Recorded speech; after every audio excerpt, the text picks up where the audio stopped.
How's it hanging, everybody? Welcome back to Tag Team, the Pokemon Trading Card Game's premier podcasting trio. My name is Riley Hulbert, joined as always by my good friends, Mr. JW Kriewall and Mr. Andrew Mahone. Folks, how are we doing today? Pretty good.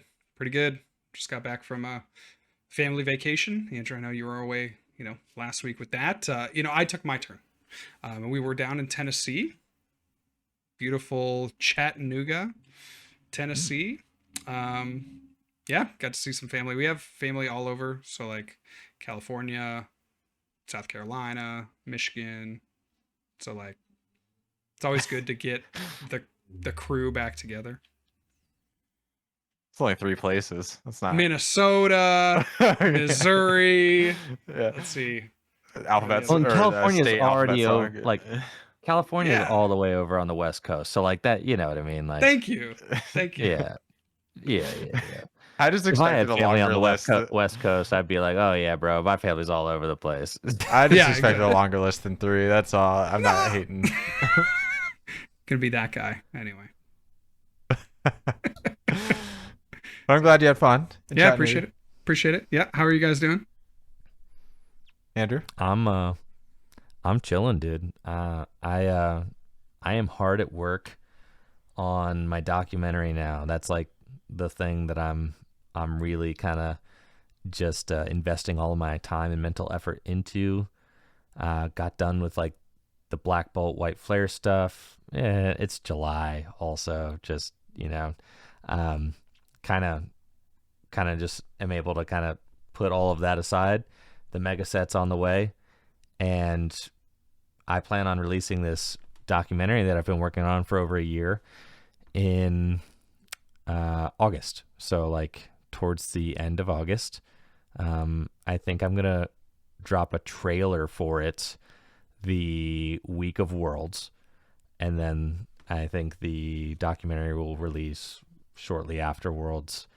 And I've got one last trip I need to make to the East Coast to get a couple more interviews. Okay. August. Dude, 9th. okay. You didn't tell us about Yes. this. Okay. No, I'm telling you right now. Yes. So I've got one more trip to the East Coast to meet with some folks. And Baltimore, Maryland area, perchance? no, Virginia? like Rhode Island, New Hampshire. Oh. Yeah. Yes. Okay. So I'm I don't know. Have I talked on the podcast that it's the Gino documentary? Have I revealed that entirely? It's about Gino Lombardi. Like, I didn't know Definitely that was not on the public. podcast. I don't no. think that was, I didn't know that Definitely was not. public knowledge. well, that's part of the. All right. Well, it's about time I start doing the hype tour for the doc, because it's like coming out soon. So I'm gonna start advertising and posting about it. I've started kind Cool. of like vague posting about it.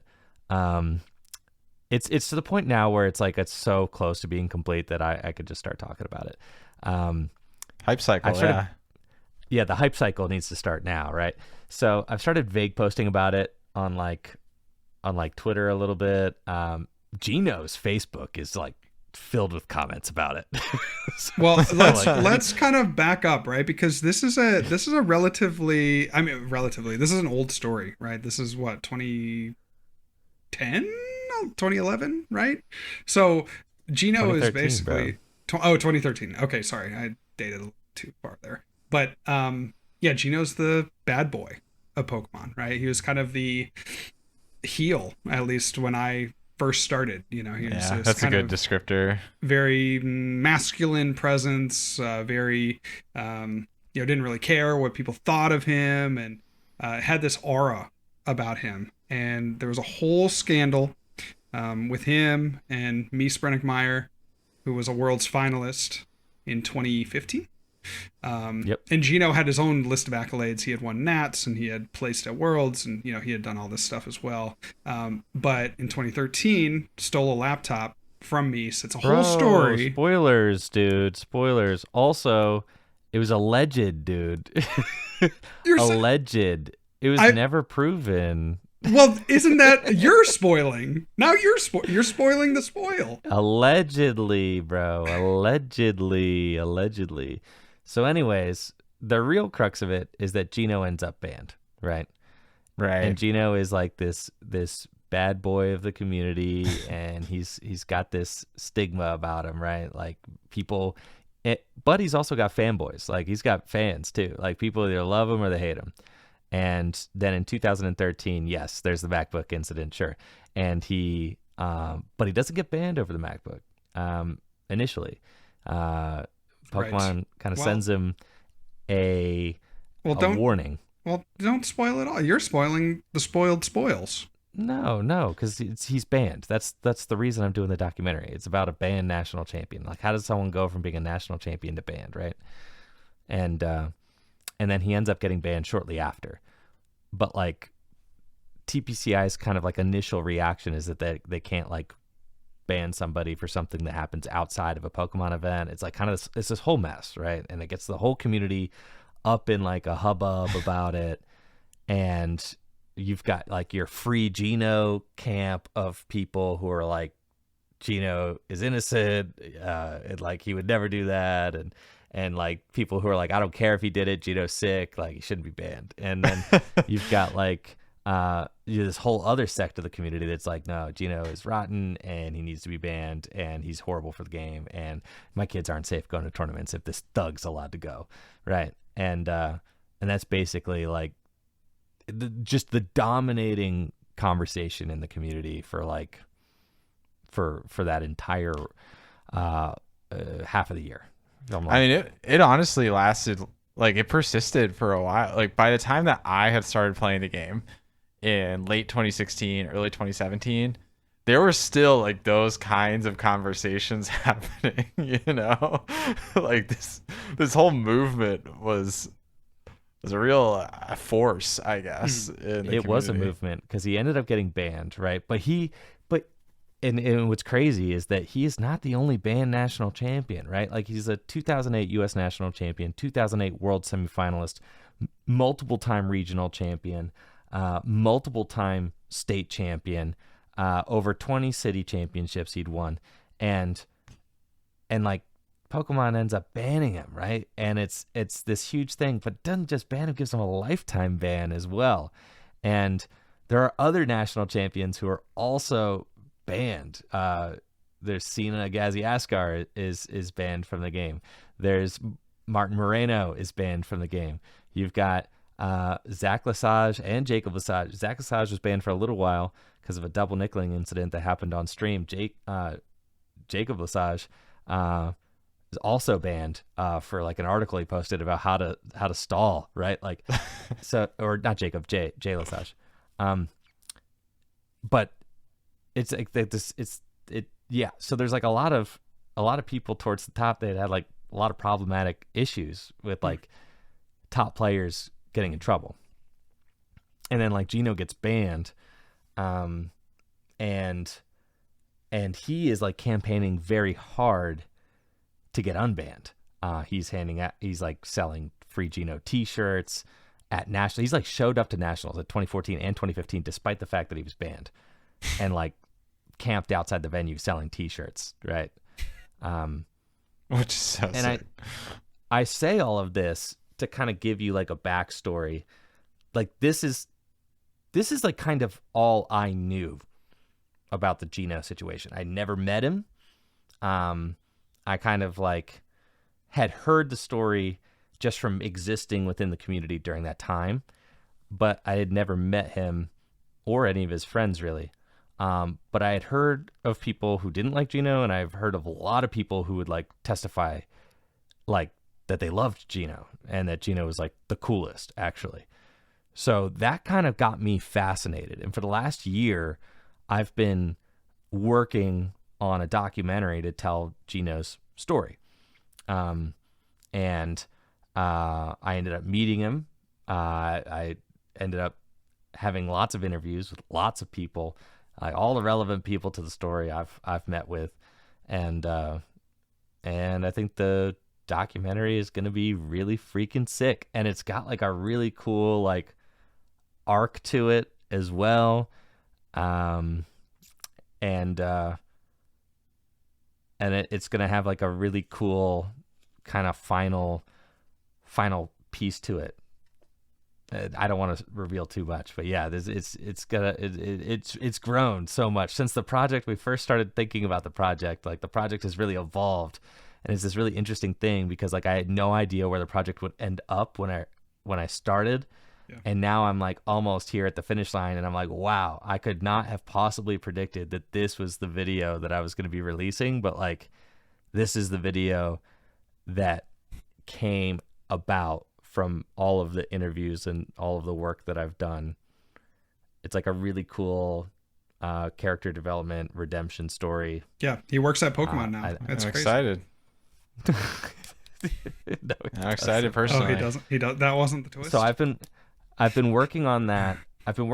And now it's like, okay, I've got the Black Bolt White Flare stuff in the rearview mirror. I'm just like, I'm just taking in all the hours and hours and hours of interviews, and I'm just like mashing it all up. You know, I have to like listen to all of them so that I like know them all really well, so that I know exactly what parts like kind of butt up against other parts well, and can kind of like sandwich them together and make it all. It's funny because I've never done a documentary style video before, so like I'm trying to like I'm kind of learning a lot of it as I go, but it's also really exciting and it's really fun because I'm not just doing freaking cards zooming in and out of the screen and attacks like highlighted and stuff. It's like way more fun than that.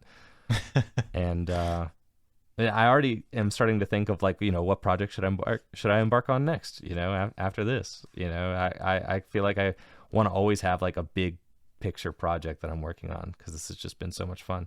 I say that now, but then like when the video gets like 5,000 views on YouTube, I'll be like, actually, I'm never going to do anything like this ever again. Oh, we'll see. But I think it's gonna be sick. Well, so. you know, I was just reading about Van Gogh the other day. Right, died penniless, wasn't understood in his time, really had no meaningful contribution in his time as an artist. And then after his death, people raved about his artwork. It became obviously some of the most sought after by collectors. So, you know, maybe this is one of those situations. Cult classic, dude. It's gonna be a cult classic. Yeah. So yeah, one day you'll have your own gray felt hat. I think personally, Natalie was saying that this video will be required viewing for all Pokemon TCG players. Like it'll be a thing where you hear about it and you're gonna have to go watch it. But well, I told her. Yeah, I told her that your Moist Shuffling video should be required viewing for all Pokemon TCG players, and it doesn't matter because it still doesn't have the views it deserves. Like, thank you. Thank you. Yes. I think it'll be interesting how you tie in, if you tie in current like modern players.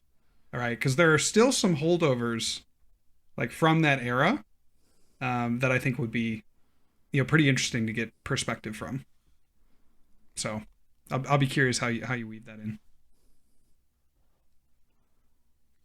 Well, we're all excited to see how it turns out, Andrew, and yeah, hype cycle I guess begins now? Question mark. The hype cycle begins now. Yep. Pokemon's banned national champion, the Gino Lombardi story, coming out in August. Very cool. Very cool. Trailer coming out soon. It's true. Nice. Well, Riley, how you doing, man? I'm good. Yeah, my sister was in town, so also had little family vibes this past weekend. But she came to me as opposed to me needing to go visit someone else, which is nice. We saw Wicked on stage on Saturday, which was awesome. The tour was in Madison for the weekend, and it was really good. Yeah, I feel like I've had a very Wicked like year and a half. You know, Andrew and I saw it in London last year, and then the movie came out, and I saw that, and I saw Wicked again on stage this year. So very Wicked filled year and a half for me, but it's a good show. Good show. Looking at getting Hamilton tickets for next year. It's coming to Madison, and I'm also looking at, Andrew, I'm gonna hit you up about this too. Book of Mormon, because Book of Mormon is coming to Madison at a weekend that Jill and I can't go, so we're looking at other cities to go see it. So that's like my favorite musical ever. It's so funny. Oh yeah, dude. I saw it once years and years ago, but like incredible. Yeah, things have been good to take the sister around, showing her all the fun stuff, and the city, went to the farmer's market. Classic stuff, folks. Classic stuff. And other than that, just keeping to the grindstone, working, plan a wedding. You're in the thick of it, man. That's great. Yeah, it's great stuff. So, all right, now JW, I gotta ask you. We're looking at on the screen Mega Dragonite. Dragonite, if I recall correctly, is your favorite Pokemon. It is my favorite Pokemon. Yes. Okay. There was. So you are the one whose reaction I want to hear. I know. Okay. So let's preface this. We got obviously a huge episode to talk about. We had the Pokemon Presents this morning, and so there's a lot of content that was revealed about many things, and then we have a little bit of black and white tournament talk here towards the end of the episode. But yes, the Mega Dragonite, I think at first I was disappointed with it, but then I thought about it for just 2 more seconds and I said, you know what? This actually fixes this Pokemon's major flaw. Okay. Okay, I'm listening. Do you know where this is going? I don't think I do. Okay. The major flaw of Dragonite. I do know where it's going. You're gonna say is that his wings are too small for him to fly. Oh, that's actually good. That's actually good. No, I wasn't gonna go there. I was gonna say the flaw of Dragonite is that it looks nothing like the pre-evolutions. It really has nothing about it other than maybe the face shape looks anything like the pre-evolutions, right? It changes color. I think that's cool though. Horn, dude. I like horn. No, other than the face shape, right? Other than the face shape. But Dratini, what's Dratini? A little snake. What's Dragonair? A little snake. What's Dragonite? Some some has Barney looking. Yeah, Barney looking mug, right? It's really jarring if you actually sit down. Like it's like the best evolution line in the game. But it's very jarring if you just think about it. And so what they've done here is they've taken the Mega and they've righted the wrongs. They've actually given the Dragonite some kind of like ancestral, backing, right? Where it like kind of makes sense now because it has the bulbous tail and the elongated tail like the Dragonair. It just like makes more sense now. Right. Sure. What do you think of its head situation? Yeah, it's fine. I don't know. I'm sure it'll be okay. It's fine. I have to defend Mega Dragonite because I think I don't know if I said it on the cast or if on stream one day, but I think it was on stream. I was saying that like all Megas should just be taking a page from the Mega Ampharos book and just have more hair.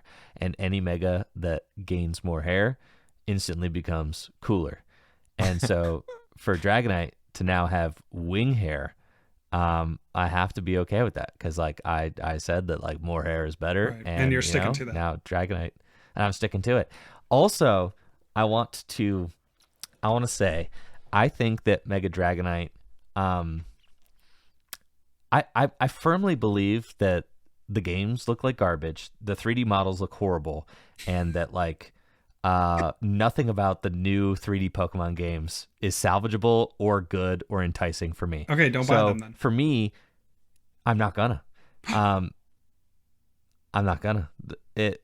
Pokemon, long history of just cranking out the same game over and over again. I was willing to pay money for the same game over and over again when it was like games I liked, but now that they're these 3D garbage games that like I don't like, I'm not willing to pay for the same game over and over again. I played Legends Arceus already, and I played Sword and Shield and Scarlet and Violet. I don't need to play more Legends Arceus or more Sword and Shield, Scarlet and Violet. Like I'm good, bro. The Pokemon 3D games, I think they suck. So like I'm not buying anymore until like they don't look like this. But I think that when you see Mega Dragonite on a Pokemon card for the first time, I bet you it's sick. I bet you it's freaking sick. And I bet you it looks good, right? This is like, imagine you were 3D rendered in that exact position right there, just like with no shading or anything, just like no artistic, just like you just sprawled out sideways looking stupid, right? Like this isn't this isn't Dragonite in his most cool looking form or his most cool looking setting, right? It's just like you've completely removed the model from all context and just like plopped it. And then even in the video game, I think the models all look like trash. The video game models aren't like the thing that's inspired me about a Pokemon. So when I look at the Mega Dragonite, I'm like, okay, does this model have potential? Can cool art be created from this model? And the answer to that question, I think, is yes. So like I do think that this thing can be neat in different settings, particularly on a card. I think it could look pretty dope. Let's hope, because they did do some good things with the Megas. I think that's a good transition into our Mega Pokemon cards. These were also revealed. There had been some leaks, so I think I had seen at the very least the Mega Lucario, right? That had been Lucario definitely was released. Yeah. And then there may have been some other things I don't exactly recall. I definitely remember seeing the Lucario and thinking like, yeah, that's pretty cool. So we got some artwork. We had known that this Bulbasaur was in the set because it had been revealed as a box topper, and definitely has a very in your face art style, right? The black background, the very much these kind of harsh gradients, very eye-catching, right? It's very unique, and then it's interesting to see how that art kind of carries through, right? So you have the combo arts, right? If you see this whip here, that kind of carries into this Ivysaur, which carries into the Mega Venusaur. I think the biggest miss for me is the lettering on the Megas. I agree. It's really ugly. I do hope that this gets like some kind of foil treatment, so it's not as in your face, which would write it, right? If it was like a gold lettering and the best way that they had to represent it was this kind of neon yellow, then I would forgive them. But it's pretty jarring. Maybe not so much on the Mega Venusaur, which already has a lot of things going on. But if we like go down to the Mega Gardevoir, like this just seems so out of place on this card. It's kind of frustrating. So I 100% agree. So anyway, yeah. So the Mega Gardevoir release, I think we have a lot of thoughts on this card, and I'll let Andrew share. I'm just gonna kind of go through and get them all up on screen so the visual listeners of the podcast can see, and then the Mega Kangaskhan, which is, in my opinion, pretty cool. So, what do you guys think of the new arts revealed in the Pokemon Presents today? I think they're all pretty cool. I think they're doing a good job with these Mega illustration rares. Like on the face of it, they're all cool. My personal favorite is actually the Kangaskhan that you have on the screen right now. I think it's just really clean but cool and dynamic, and like those are some of the things that I look for in my favorite Pokemon card arts. And I love the little baby Kang. I always like that guy, so I'm always glad to see him front and center. The Mega Gardevoir, Andrew put it well as we were prepping for the cast. It feels like them going back in, like dipping back into the Moonbreon pool, trying to like cash in on like a really like top end, like ostentatious looking card. And it is beautiful. It is. It's a gorgeous looking card. To me, it's a little visually busy, to be honest. Like, it's not something I would want, but I imagine this is going to be a desirable chase card. I mean, the Gardevoir line is popular with the card designers and Pokemon fans alike. So yeah, that's a nice like meeting of the minds. Yeah, it's definitely in that tier 1, right? It's in that tier 1. Yeah, it's not like Rayquaza tier, but it's that next step down. Sure. Well, I think this appeals. Certainly you have the pink, purple, blue aesthetic, right, which draws a crowd, right? They're gonna like just like that color scheme. You have Gardevoir as just a Pokemon; it draws a certain crowd.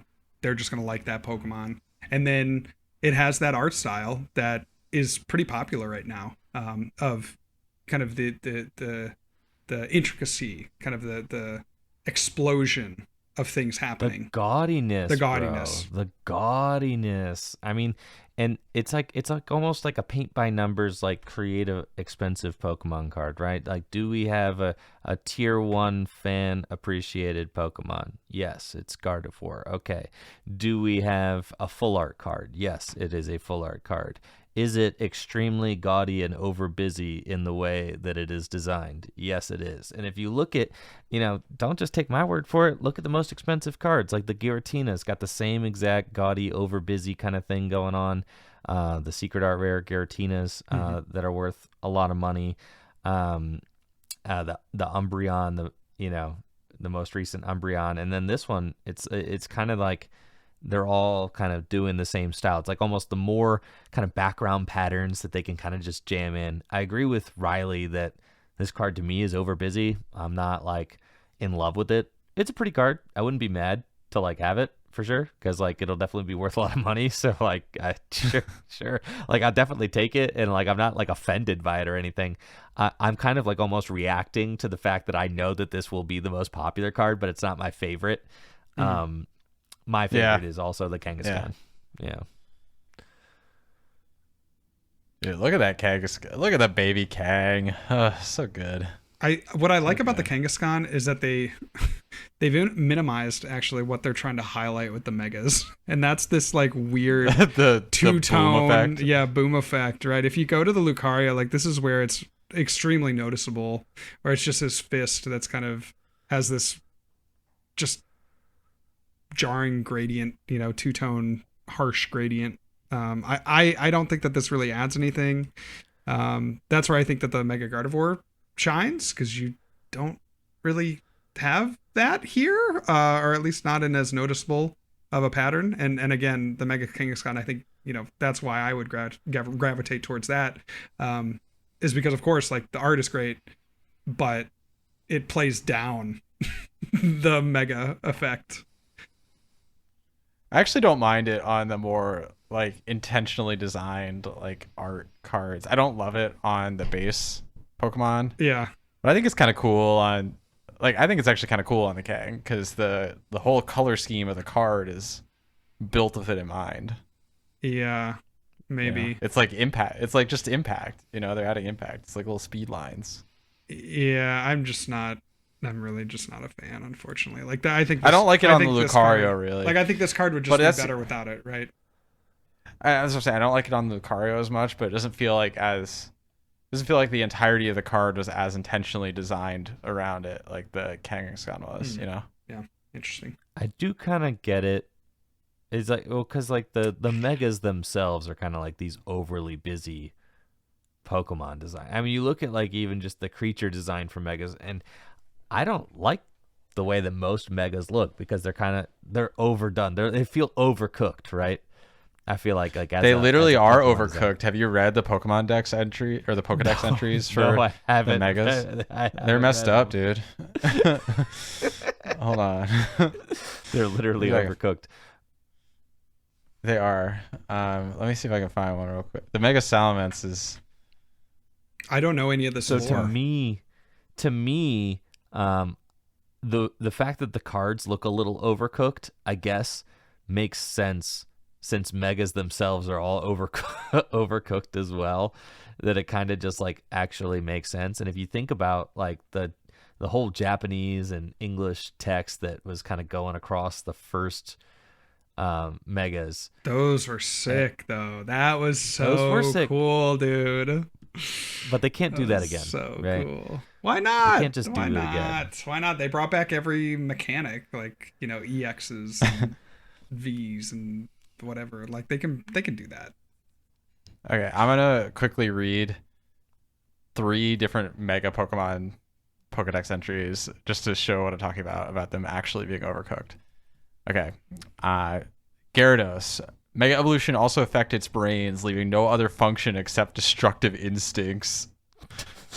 Glalie. Excess energy from Mega Evolution spilled over from its mouth, breaking its jaw. It spews endless blizzards. Salamence. Anyone standing in its path gets sliced in two while this Pokemon continues its flight without interruption. Dang. Like, these Pokemon are messed up, dude. Dude, Megas are overcooked. Holy, Pokemon on steroids. Oh my goodness. They're literally unsustainable, dude. That's funny because the Scissor Pokedex entry is excess energy bathes this Pokemon, keeps it in constant danger of overflow. It can't sustain a battle over long periods of time. Whoa. It's Unsustainable, dude. literally unsustainable. Makes you think.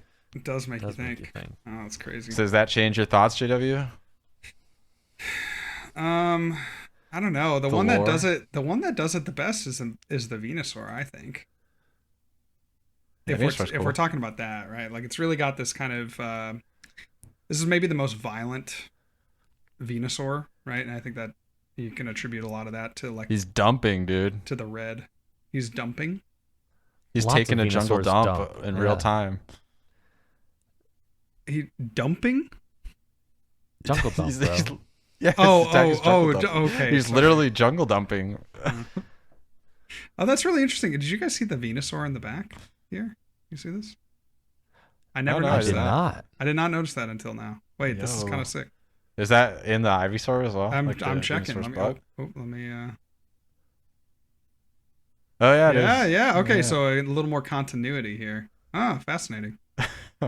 So that's kind of the same feeling that you get with the Mega Gardevoir, right? You got the Ralts. Yeah, the regular Guardies on there. Hmm. Now that's But- kind of cool. Okay, so this, in my opinion, is the best art. This is pretty cool. I do want this. I kind of want like a binder full of this card, if I'm being honest. I love it. A binder full of this card that you could use at a later date for some unmentioned purpose. Yeah, right, exactly. It's just a shame this is going to be like a $300 or $400 card plus That is on release. that's not the card I want, bro. I want the Lily. Miss me with all these, dude. Don't care. Of course, you would want the Lily. Yeah, I want a binder full of them for a later date. Oh. Hello, That's kinda, FBI. That's kind of cringe. I don't think I want to talk about this anymore. Speaking of new cards that just got released, we got a new Worlds promo for this year. Paradise Resort was first revealed in Yokohama a couple years ago, and they're carrying that along for this year. The Worlds, theming is kind of coming together more. I guess we talked a little bit about how we didn't quite understand it, but obviously with the featured Rev-a-Vroom, it's this kind of road trip vibe. I think putting both Pikachu and Eevee on the card is cowardly. Well, okay, so here's my thought there, because I was like, this is way too busy, but what I appreciate about it is that they have tried to incorporate some of these forgettable Pokemon, dare I say, right? So you have like Rev-a-Vroom, you have the Munchlax, right? You have the Flamigo. Didn't even know Dude, that these was are- You have Pokemon. not named a forgettable Pokemon, dog. The Phalanx. That's calling Munchlax forgettable is nuts. Absolutely Munchlax crazy. is forgettable. I was like, dude. who's he gonna say? Is he gonna say Cleffa? The Like, good first God. one you go for is Munchlax. No, I It's said crazy. Rev-a-Vroom. Rev-a-Vroom is forgettable. Come on. But Is Rev-a-Vroom's not- brand. Rev-a-Vroom is also brand new though. Rev-a-Vroom is. just came out this gen. So Yeah. like, You have but to I actually assume think there's gonna be a Rev-a-Vroom is this like gen. more on the forgettable spectrum. I actually am with you on that, JW. But like, I don't think it's like necessarily including forgettable Pokemon if it's like a current gen Pokemon. You guys know? think that these are all banger Pokemon? Seriously. I don't. I don't. But I think going from Munchlax first is nuts because Munchlax is extremely popular. Well, to be fair, I said Rev-a-Vroom first and then Munchlax. Pokemon- How is Munchlax very popular? No one is talking about Munchlax. I get on, I get on the train, I go to New York City. No one in New York City is talking about Munchlax. There's not Okay? enough Munchlax talk on the I have not heard streets. any discussion on Munchlax. Streets are not talking about Munchlax right now. It's That's like crazy. saying that Lucario is a very popular Pokemon, but no one cares about Riolu, bro. Like, you got to be kidding me, right? Like, no, Munchlax is like part of the Snorlax line. He's there by association. Also, Munchlax is featured on like a bunch of merchandise and stuff. Like people like Munchlax. Also, I do not agree with your binary that you're trying to get us to buy into, the fact that like Pokemon are either banger Pokemon or forgettable, because we claim that these guys are just simply not forgettable. And you said, "Oh, so they're banger Pokemon." That well, like that's not the binary that we're operating within, right? Because forgettable, that's like the random middle evolutions that you literally cannot remember the name of. Such And as? none of these Pokemon qualify as that. Helioptile, dude. Helioptile. That's a forgettable Pokemon. It's not even Like a if middle. there was like a Swadloon up there, or like a Palmo. a Palmo. Like I can't even tell the difference between all three of the Paul Pokemon, dude. The Pomo and Palmot is not. Yeah, I don't like that. I don't like that. I will say, I think Phalanx is kind of a whiff Pokemon, so that's a fair one. Thank you. I actually like You're Flamigo. You're gonna get hate for that. People love Phalanx. Phalanx is fine. I like that he's kind of like Kirby core, but I don't know. I think the shtick is that interesting. Who are these people, Andrew? You know, it's like that joke, right? Like, oh, everybody has a favorite Pokemon. Who is like, oh man, Phalanx is like, that's my boy. Like are my boys? Dude, you tell that to the Pokemon Go developers, because they are always throwing Phalanx in their events and stuff. It's actually crazy. I think Flamigo's a winner Pokemon, though. I like Flamigo. Mm-hmm. Me too. He's funny. But all I'm saying is, and I stand by my point, putting Eevee and Pikachu on the same card shows you don't have faith in the card. So you had to throw them both on there. Coward's move. I agree. Also, just reprint Tropical Beach. This is cowardice. I am gonna be a detractor of these cards, so long as there are these wet noodle, unplayable trophy cards that they've created now. Just you wait till they print an insane Golduck, and then you'll eat your words.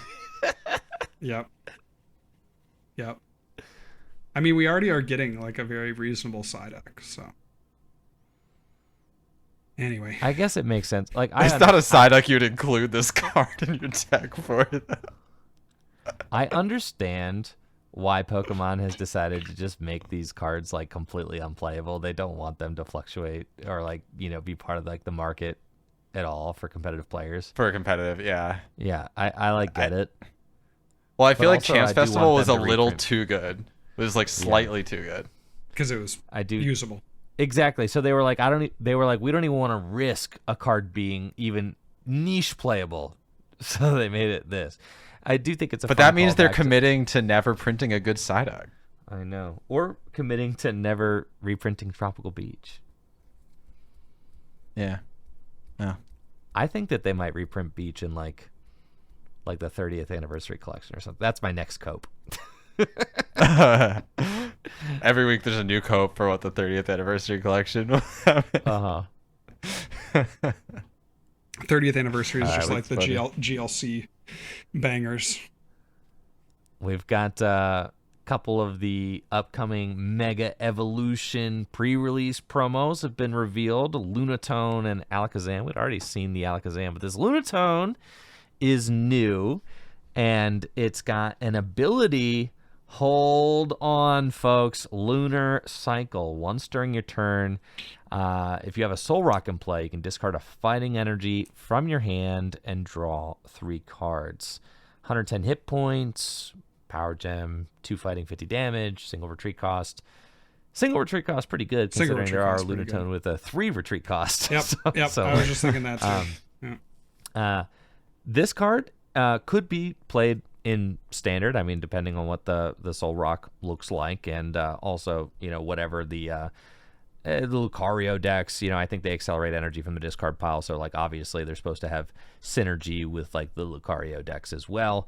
But for me, and this is big news in Gym Leader Challenge and in the Gym Leader Challenge community, because fighting is a pretty good type. It's like one of my favorite types to play now, which is a huge improvement from like the unplayable tier that it was, I'd say a couple of years ago. And yeah. It's been getting a lot of new toys.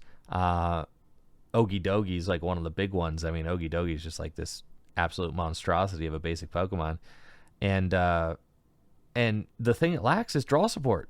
And it's not that fighting decks fighting types have never had draw support abilities. I mean, fighting has one of the strongest draw abilities in the history of the game with Claydol, from what is it, Secret Wonders, but that's a pre-black and white card, so it's not legal in Gym Leader Challenge format. So this is quite literally the only fighting Pokemon that doesn't have a rule box that has a draw support ability that has been printed since black and white, which is like the legality for Gym Leader Challenge. No rule box, black and white on, and it's a monotype format, so you can't play other draw support Pokemon in your fighting deck. Has to be a fighting Pokemon. There's like one obscure Lucario that when you evolve it, it draws 2 once. Real ones know that fighting already has an engine. Yeah, but that apparently is a very expensive promo, and also it's like unplayable because it's not a good ability, so it's a one-off, and like there are better Lucarios to play. But I think it's a European only exclusive promo. But anyways, you're talking about the Lucario? No, I was talking about the the Scry. Oh, the Lunatone? Yeah, real ones know the Lunatone. The other Lunatone. Look at the top 2 cards, rearrange them. Yeah, that was the old Lunatone. Yeah, this one's gonna see play over that one for sure. Yeah, it's a shame. It's a shame that they basically nuked my other draw. And then there's also a Garganacl that accelerates fighting energy from the discard pile to your fighting Pokemon in play, with the energizing Rock Salt ability. And then there's Colossal, which also accelerates fighting energy from the discard pile with its Tar Generator ability. Accelerates a fire and a fighting from the discard pile to your Pokemon. Is it both, or is it both? Either or? It's both. Oh, that's sick. It's both. So now, there's a lot of cool stuff that you could do in Gym Leader Challenge format with a little discard draw 3. It's a basic Pokemon that's great. You could combo it with Scorched Earth as well, which is stadium card, discard a fighting or a fire, and you discard 2. So now all of a sudden, like, fighting goes from having no draw support to having some draw support. Now, as far as fighting type Solrocks to play, because you have to have Solrock in play in order to use it, is one that turns off your opponent's Pokemon's resistances, which is kind of like the best one to play right now, assuming that if you assume that Pokemon hates us Gym Leader Challenge players that is going to print a Psychic Solrock here, then the other best one that we have is the Resistance Shade one. So your opponent's Pokemon have no resistance, which is pretty relevant. There's a lot of Pokemon that have fighting resistances. So right, you have flying, psychic. Yeah. Yep. So very cool. Very exciting news in the Gym Leader Challenge world there. It's not every day that, a type gets a support Pokemon. I mean, we're talking like Gym Leader Challenge now is like, you're talking like 14 years worth of cards. And in 14 years, fighting Pokemon did not have a proper non-rule box draw Pokemon, and now we get one, so it's cool. It is like doubly conditional, which I dislike. You need to have the fact that it has to be a specific discard, and it has to be an energy, and it has to be a fighting energy specifically. Basic fighting energy. Well, yes. Of course. It's not great. Yeah, it's just something. No, it is something. We're talking about there was nothing. And now there's something. Yeah, and it's like all 2 people that are fighting GLC enjoyers are rejoicing. Whoa! Right now. Okay. Well, fighting must be on the rise now. Yeah, fighting is like clearly socialized it. Clearly the worst type, right? I think we're all in agreement. That's just not true at all. What's the worst type in Gym Leader Challenge right now? Fire. He's right. Okay, just because of Okidogi, that kind of like brings Okidogi fighting to relevance. Definitely like pushed fighting over the top, as far as like of that like lower tier of decks. Like Okidogi definitely catapulted it. Okay. Yeah. Because back in my day, it was fire. It was fighting. Yeah, probably. Yeah. Okay. That was years ago, JW. Things move. I mean, come on. Keep up, bro. You also wanted to talk a bit about the Marshadow, and we can talk a little bit about the Celebi. Talk about good art here, man. That's so sick. Celebi is not good. No, Celebi is not good, but I mean, it's a great looking card, in my humble onion. Time travel, search your deck for up to 3 in any combination of grass Pokemon and stadium cards and reveal them, put them into your hand, then shuffle your deck. Very interesting. And then the Marshadow, fighting 90 HP Pokemon. Shadow Kick, 60 damage if your opponent's Pokemon is knocked out by damage from this attack. Prevent all damage from and effects of attacks done to this Pokemon during your opponent's next turn. Feel like this has any relevance in GLC? In Gym Leader Challenge, absolutely. I mean, Alex Carpenter just won one of our weeklies with a fighting deck. It was Ogie Dogie Garganacl. And you basically are just like using Energizing Rock Salt to like get extra energy. You could basically charge up an Ogie Dogie in a single turn, which just like, that's very strong, right? I mean, a Pokemon doing 170 damage with 230 hit points, like that's nuts. So like the other attackers that are used in that deck are your 2 energy attackers. So you got like Sudowoodo with like the Watch and Learn and other guys. He's got like this Flamigo in there that's like not very good. It does like, I don't know, 20 plus 20 more for each of your opponent's bench Pokemon. It's like fine. Just a 2 energy attacker that kind of like just can poke in some situations. But this guy can be invincible when he takes a knockout. So like against some matchups like Lightning, he can one-hit KO everything in the Lightning deck and make himself invincible, which is insane. Against a lot of Darkness decks, he's going to be one-hit KOing some popular Pokemon and making himself invincible as well. But against other decks, even colorless, if you have like a Muscle Band or a Strong Energy attached to him, right? Yeah. You're doing 80 damage times 2. You're one-hit KOing Snorlax. You're one-hit KOing a lot of things in the colorless deck as well. And that's always been one of fighting's best attributes, is the fact that you're hitting a lot of popular types for weakness. And then in Gym Leader Challenge format, there just are a lot of low HP Pokemon that you could target down. And like I said, if you have a Muscle Band or a Strong Energy attached to the Marshadow, then you're doing 80 damage. And 80 damage is clearing every non-evolving basic or every evolving basic, I should say. Yes.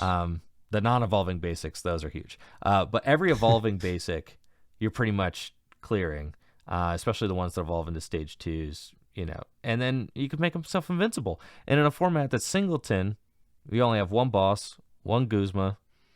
Like, that's pretty good. So I could see this card seeing play in fighting decks, definitely. Wow. Okay. There you go. There it is. That was our GLC segment. Moving on. Pokebeach commenter 3:23 a.m. seems useless. So, that's why GLC is cool. That's why GLC is cool, because it makes the useless stuff useful, full of uses. Yeah, for Full Grip Games to turn a profit. So true. Full Grip GLC single-handedly propping up the black and white expanded the Marshadow. The Mega Evolution Marshadow. All right. Well, I think that's enough new card reveals. We have some new tournament results to take a look at. So over the last week, there have been a couple of major, I guess, I don't know. It depends on how you think of major tournaments. An invitational tournament in the Noteworthy. There we go. An invitational tournament held in the black and white format, as well as a 1,500 player online tournament in the black and white format, which is of course the upcoming format for World. So let's dive in to the black and white invitational hosted by Azul Garcia Diego. Had 8 players from various regions. You can see kind of their country of origin here and the deck that they played. And I think that, of course, this is going to be an invitational. It's 8 players, so we're not looking at a ton of data points for this, but it does give a bit of insight into what top players are considering, right? There was prize money on the line here, and I think for their time, right, players would want to select a deck that they felt like had a good shot of winning, not only for the money, but of course for clout and for prestige, right? Being able to maybe sell an extra Metafy course or 2, right? Clout prestige can't hurt at all. Just giving kind of an insight into what some of the best players in our game are thinking for the Worlds format. And of course, the talk of the town for this tournament was Goldengo. Brent Tonneson going a clean 4-0 in the tournament with his Goldengo deck. It was a double elim, so that's why you see some of these records are a bit skewed, but he did not drop a set on his way to a first place victory. And then William Azevedo meeting in the finals with Goldengo as well. So I think that's certainly the talk of the town. A lot of the other players brought Gardevoir with the Jellicent.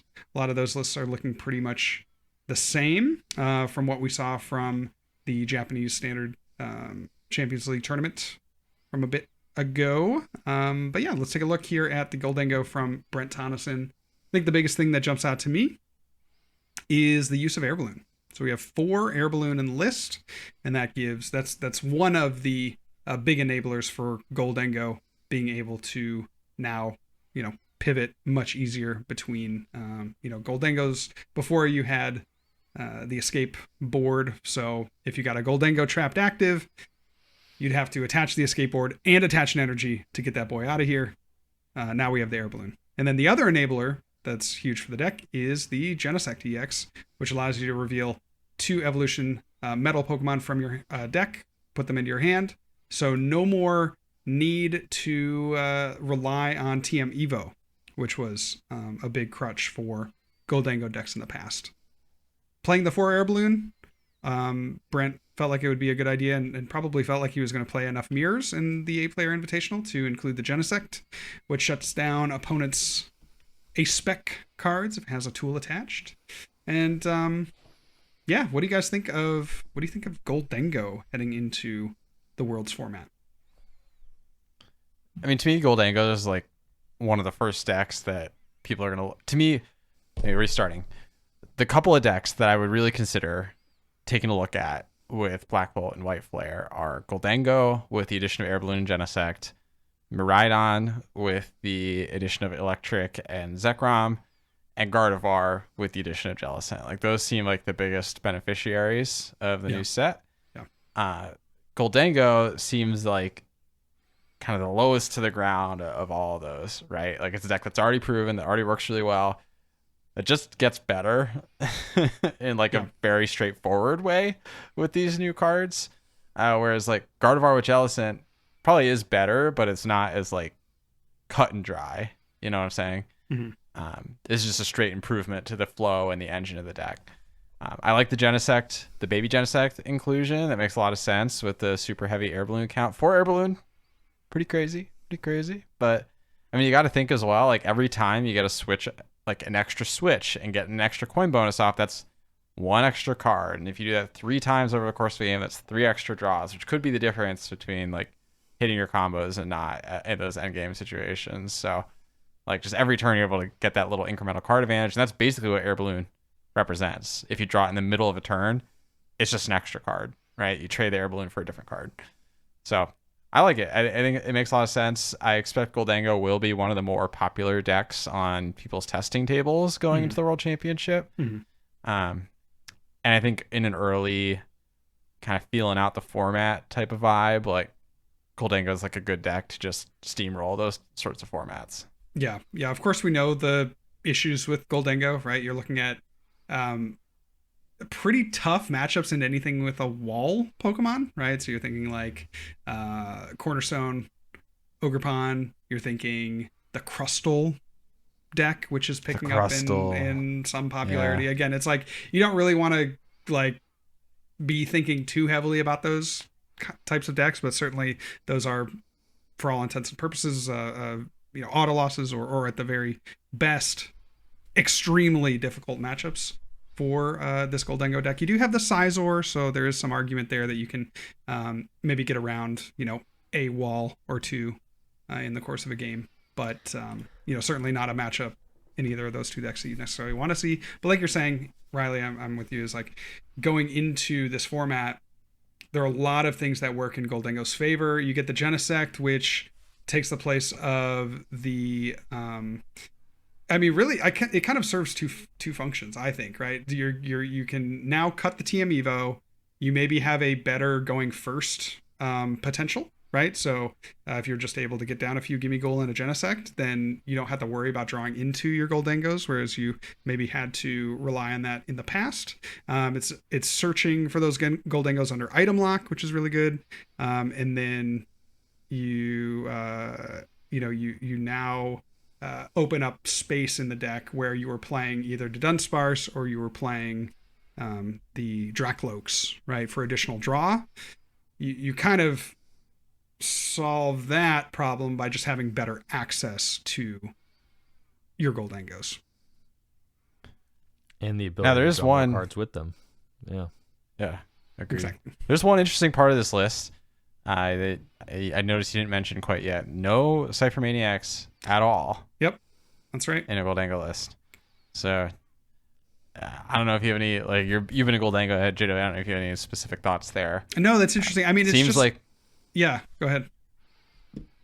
To me, it seems like I'm just gonna be drawing more cards overall over the course of the game, so I don't necessarily need like that specific thing, and I'd rather max out on like my Arvins and get the turn 1 setup, max out on my ball search. You know, a Nest Ball is your Genesect, which is double Goldango. Yep. For example, max out on my Air Balloons, which is just more draw over the course of the game. And like when I'm drawing that many cards, like I don't need to search stuff out with Cypher. You know? Yeah, no. I mean, that's very fair. I mean, I think Cypher is certainly a good card. We can take a look at Williams' list, which does include it. I think there's also another notable exclusion in there's no Stadium here, which I also find like that's just not where I would naturally go for Goldango in a new format. But you know, maybe Brent I love again cutting stadiums, bro. You don't even like, need them, dude. Maybe Brent here is just kind of hyper focusing on like, okay, this is an 8-player tournament. Like I just need to play the consistent list. I don't really need to worry about any frills and just kind of max out on the cards that I want every single turn. Cypher Maniac is a bit situational, right? You know, you do need to have a Goldango in play to get use out of the Cypher Maniac. So there's maybe an argument there to cutting it, but I do agree, Riley. It's a little unusual. There's no path in the format. Who cares? Stadiums are some of the worst that they've been in the recent history of the game right now.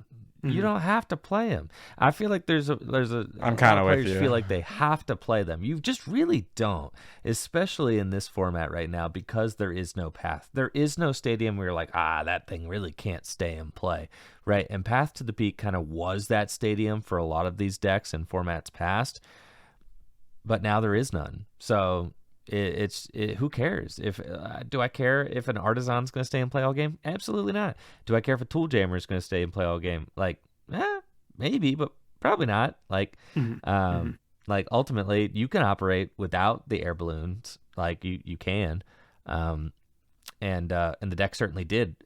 Just a format ago, you've got a Turo and a Switch. Like you can still work without the air balloons. So, to me, I think that Jellicent and Guardy and Goldango are the exact two decks that top players would be playing leading up to Worlds this month right now because they're like the decks that get the most out of the Black Bolt and White Flare set. They're the most unknown. And the most unhinged stuff. Like Air Balloon, just having free retreat on every Pokemon, that's like so good, right? They banned Floatstone. Yeah. Or it's shadow banned Floatstone, right? It's probably not getting a reprint, right? They made Floatstone very conditional with the likes of Rescue Board and Giant Air Balloon or whatever. Air Balloon, yeah, Giant Air Balloon now. But I think Jellicent is trash, dude. I mean, because look, I don't know. People are pre-teching, but dude, that's the thing, for right? Boss's It's like orders, right? And Goldango should lose to Jellicent, JW. It should. No, it should. Because that is what the Jellicent is supposed to do. And yet, you have the best Gardevoir player in the world going 0-2 in this tournament, bro. And that's because Goldango can handle it. You just play more Boss's orders. I think any deck that just kind of like preps itself for an item lock like Jellicent's can do it.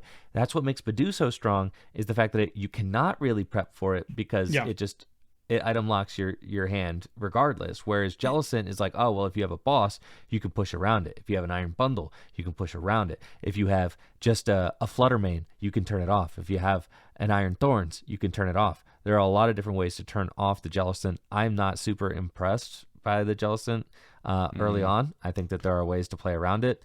And I think that most Gardevoir players will start to stray away from it as the format develops.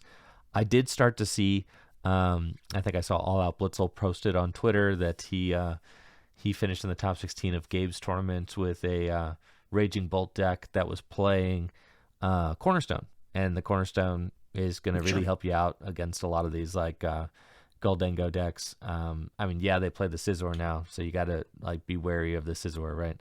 But like if you just kind of get the Cornerstone out and like don't overload your board with abilities, like you're going to be going in, right? So I think it's interesting. I think Goldengo gains a lot, but I don't think it's like the new BDIF or anything. I think the meta will absolutely respond to Goldengo's like position in the metagame right now.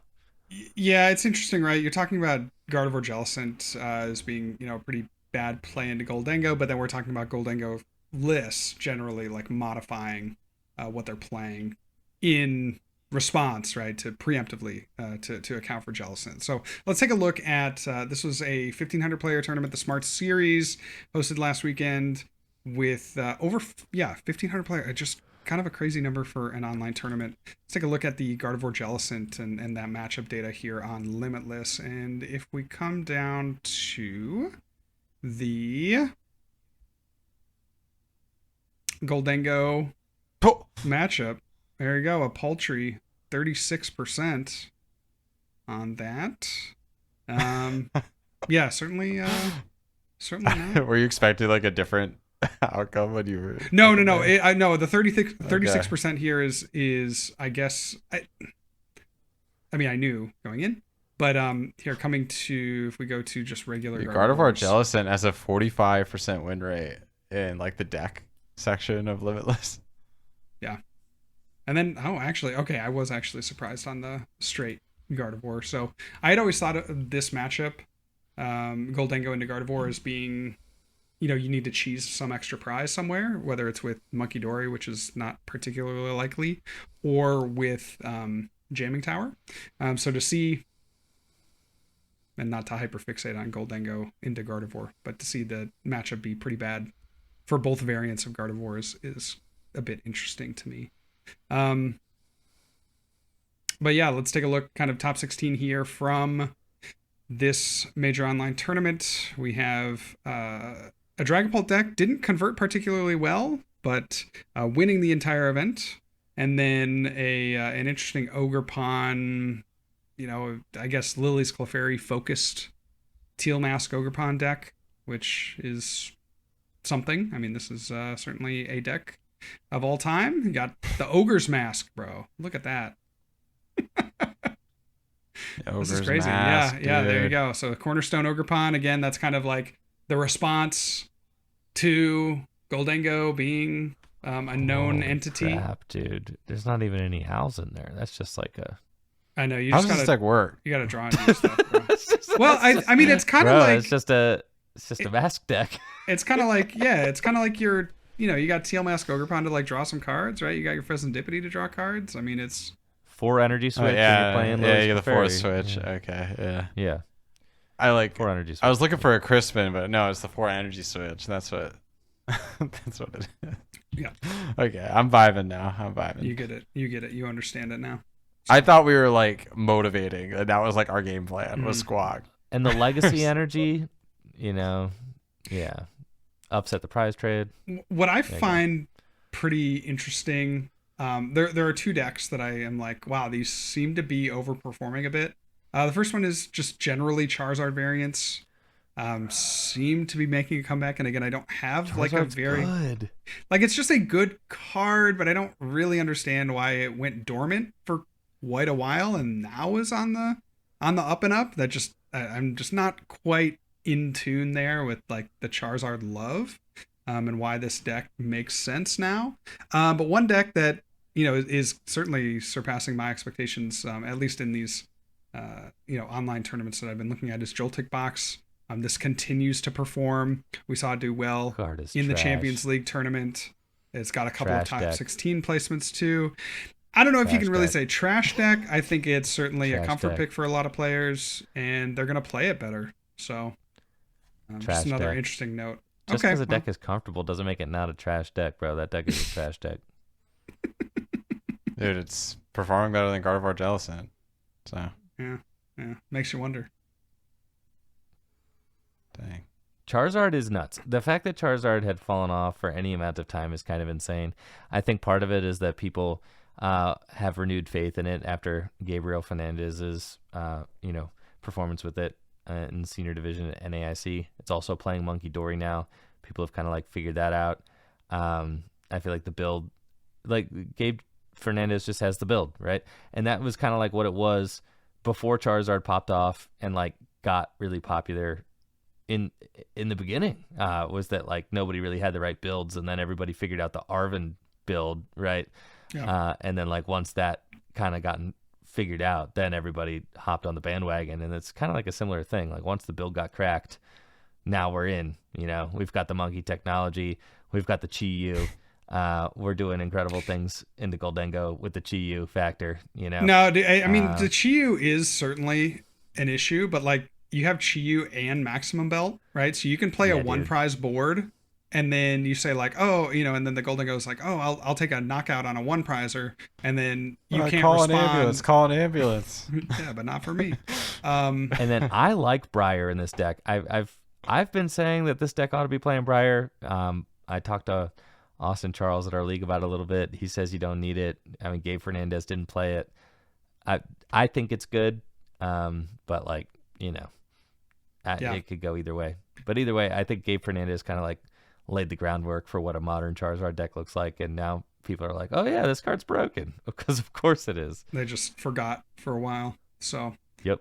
Yeah, just very interesting. I mean, I just can't speak too much on Charizard. It's not a deck that I have a ton of reps with in the prior format or this format, but certainly a deck to kind of keep an eye out on. I mean, you're looking at Dragon Ball Charizard. That's probably would be my preferred way to build it.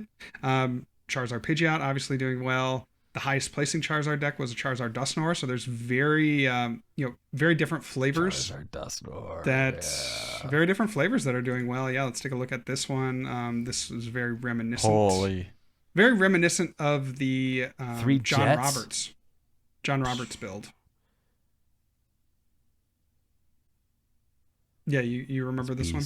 Yeah, it's fascinating. 442. 442. Dusknoir line. Yep. 2 Tatsugiri. I don't. Holy cow! This is so sick. Yeah, well, you can use all your attachments on Jets on Tatsugiri because Charizard does all the attachment for you. That's so true. So true. So yeah, and you can play them under item lock. Mm-hmm. Tatsugiri makes a lot of sense. Go fish out that Arven, get that trolley. I mean, it's interesting. I mean, I think this is like a deck I would never come up with on my own, but it makes sense looking at it. It's not an innovator like that, JW. Well, I don't know. I haven't been known to innovate. Never has been, Hey! Likes taking other people's work. Well, that's, not entirely. I do like perfecting a deck. And I think that's where I really enjoy my deck building is like taking a concept and then iterating on that. But in any case, any. So, folks, let's be real. Is the eel a fraud? Well, does that need to be perfected?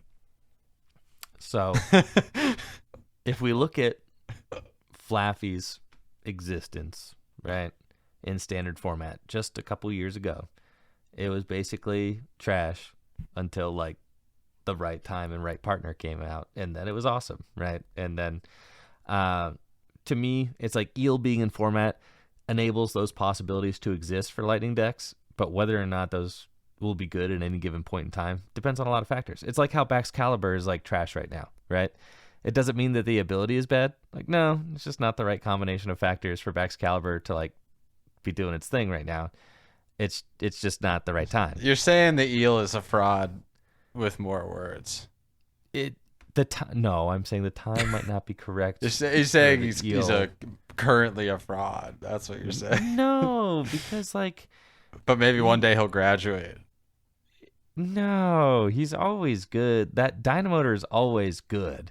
It's just whether or not it's the right time to Dynamotor, right? Joltik is topping. I don't see any eels. Maybe Dynamotor's not that good. Bro. Let's take a scroll down the page.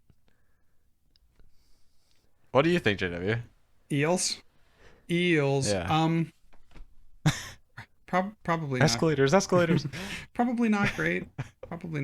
Unfortunately, The time's just not right, guys. Come on.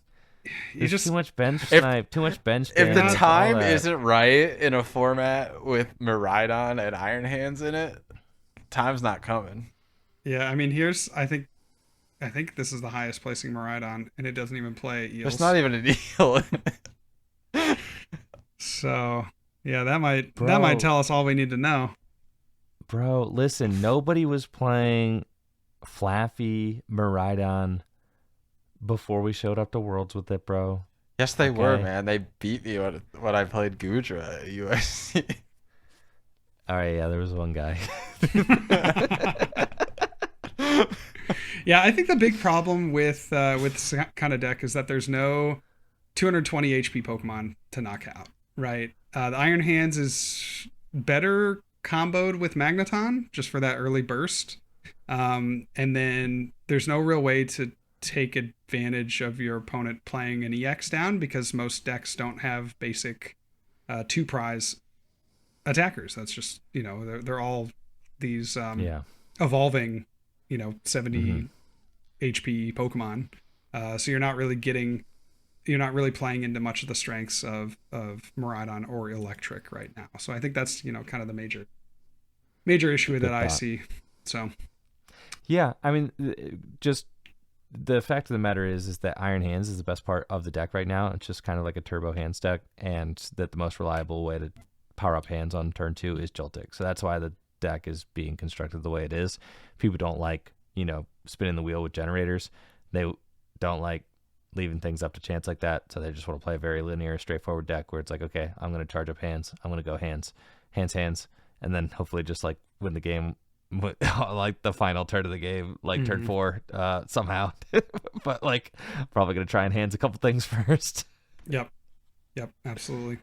Grimmsnarl still showing up. I think that's a certainly a deck to watch. I think a lot of players really enjoy playing that archetype, and there's certainly its presence is certainly known throughout the top, I don't know, 64 or so. It hasn't coalesced at the in the upper echelon of results here for these tournaments, but certainly not a bad deck heading into the next format. So any final thoughts here, fellas? I know we're going to get more data points as the format progresses. It is pretty interesting, though, to see how decks have already started to, I think the biggest, example, right, how they've already started to accommodate for the presence of Jellicent in playing 4 Boss's Orders in, Goldango. That's the most obvious example. But, it is interesting to me, at least, to see how players are trying to approach the new cards and the new format and all the adjustments that are already being made. Well, if there's one thing I've learned, it's never count Guardy out. The Guardy innovators will continue cooking, and I'm sure they'll bring something to Worlds. Maybe they won't even need to cook. Maybe they'll just be, a very vanilla Go back to list. an old fave. Yeah, maybe. Yeah. So maybe Guardy Zoroark with Air Balloon. Yeah, well, that is a card that does get a lot better, but I think that'll have to stay on a thought for another cast. So thank you guys all so much for listening. If you want to get more plugged in to what we do here at Tag Team, you can go over to x.com at Tag Team Pokemon for the podcast, at Real John Walter for myself, at Smiles with Riles for Riley, and at Enjoy Friend for Andrew. Thank you all so much for listening and your continued support, and we will catch you next time. Peace.